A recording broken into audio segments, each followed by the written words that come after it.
Channel. ನಾನಿವತ್ತು ರವೆ ರೊಟ್ಟಿನ ಹೇಗೆ ಮಾಡೋದು ಸುಲಭವಾಗಿ ಅಂತ ಹೇಳಿ ಹೇಳ್ಕೊಡ್ತೀನಿ.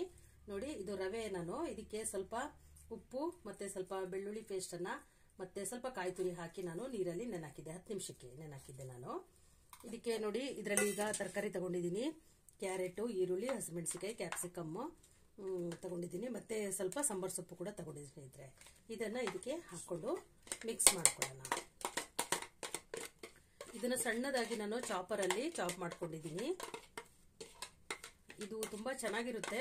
ನಾವು ಸಂಜೆ ಈವ್ನಿಂಗ್ ಸ್ನ್ಯಾಕ್ಸ್ಗೂ ಕೂಡ ತಗೋಬಹುದು, ಬೆಳಗ್ಗೆ ಬ್ರೇಕ್ಫಾಸ್ಟ್ಗೂ ಕೂಡ ತಗೋಬಹುದು. ಹೆಲ್ದಿ ಇದೆ.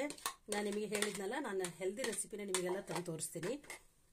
ನೋಡಿ ಸ್ನೇಹಿತರೆ, ಈ ತರ ಇದನ್ನ ಚೆನ್ನಾಗಿ ಮಿಕ್ಸ್ ಮಾಡಬೇಕು. ಈಗ ನಾವು ಎಷ್ಟೇ ಸ್ಪೂನಲ್ಲಿ ಮಿಕ್ಸ್ ಮಾಡಿದ್ರು ನಮಗೆ ಕೈಯಲ್ಲಿ ಮಿಕ್ಸ್ ಮಾಡಿದಾಗ ಆಗಲ್ಲ. ಹಾಗಾಗಿ ನಾನು ಸ್ವಲ್ಪ ಕೈಯಲ್ಲಿ ಮಿಕ್ಸ್ ಮಾಡ್ತೀನಿ. ಅದಾದ್ಮೇಲೆ ಹಂಚು ಬಿಸಿ ಆಗಿರುತ್ತೆ, ಹಾಗಾಗಿ ಮಾಡಕ್ ಕಷ್ಟ ಆಗುತ್ತೆ. ಅದಕ್ಕೆ ಸ್ವಲ್ಪ ನೀರನ್ನ ಹಾಕ್ಬಿಟ್ಟು ಬಟ್ಟೆಯಲ್ಲಿ ಚೆನ್ನಾಗಿ ಹೀಗೆ ಒರೆಸ್ಕೊಳ್ಳಿ. ಆಗ ಅದು ತವಾ ರೆಡಿ ಆಗುತ್ತೆ.